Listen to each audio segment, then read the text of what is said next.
聖經提摩太前書1章第1節，奉我們救主神和我們的盼望基督耶穌之命，作基督耶穌使徒的保羅。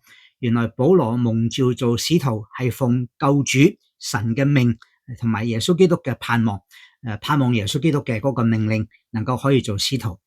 主當日呼召咗12個使徒作猶太人嘅使徒，呼召保羅作外邦人嘅使徒，總共13個。